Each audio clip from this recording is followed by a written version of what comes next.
Yksinkertainen, helppo jääkahvi. Yleensähän mulla tulee juotua.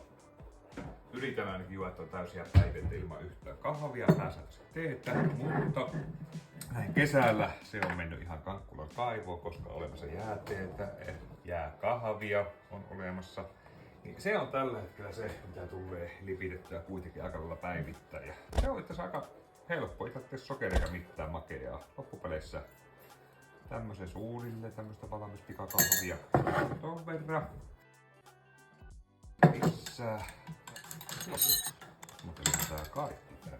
Alkaa vissiin vähän käsissä tärisemään tuo 3 päivän spuuritti.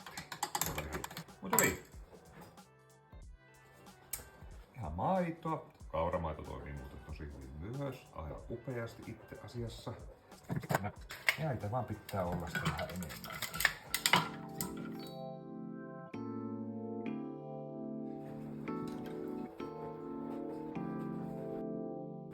Siinä se on.